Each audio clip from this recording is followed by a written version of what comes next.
Hello, dear ones. Father Peter John coming to you here from All Saints Orthodox Church, South Fairfax Road in Bloomington, Indiana. Christ is in our midst. I want to talk today just about one line from the epistle reading of St. Paul to the Galatians, chapter 6, where he says, "Bear one another's burdens and so fulfill the law of Christ." Question number one is, what is a burden? And question number two is, what is the law of Christ? Well, I remember seeing a photo once of, it's probably 100 years ago, and I think it was taken in Mexico, where there was a donkey, and the donkey was pulling this cart, and on top of this cart was stacked about probably 16 feet of hay or sticks or something. I can't remember what it was. But the photo is relatively famous because you look at it and it looks absurd. Absurd that we would expect this beast of burden, this mule, to be able to carry this mountain of stuff. Well, that mountain of stuff is called a burden. Some of us feel sometimes like we are under a mountain of stuff. Second question is, what is the law of Christ? Well, of course, we remember Jesus says, a new commandment, a new law, a new instruction I give to you, that you would love one another even as I have loved you. So, what does this epistle reading to the Galatians mean then? What is St. Paul trying to say? Well, have you ever tried to move yourself? You have all of your furniture in your house, and maybe you have a truck, and you try to move yourself, right? You try to move your own bed, and you try to move your own dresser, and you end up either getting exhausted and quitting, or injuring yourself. I remember I did that once when we were moving actually here from New York, from seminary.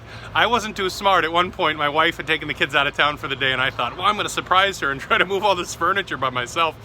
And I got to this walnut china cabinet and injured my rotator cuff for about a year and a half. So what's the point? The point is that was a burden, and that in pride I was trying to take it on myself. I didn't call any fellow seminarians and see if I could get some help from anybody. I just thought, I'll do this by myself.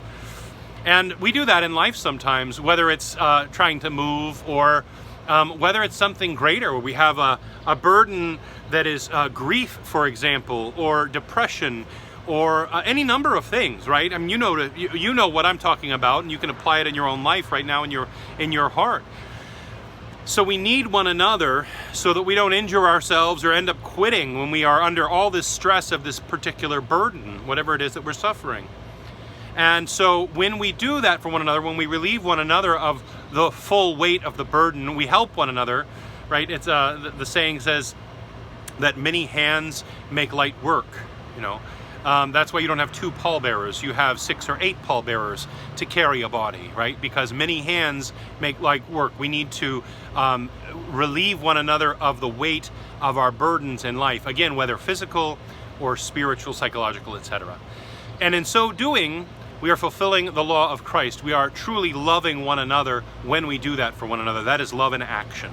So I encourage all of us to remember this simple thing, you know, to remember that sometimes a phone call or a letter or offering to help somebody with something, with meals or with a move, or just offering to being a listening ear, any of these things are acts of love that can help relieve the weight of burden that someone else is suffering and trying to bear. So God bless you and protect you. May He grant us all His wisdom and love and peace. Christ is in our midst. He is and ever shall be.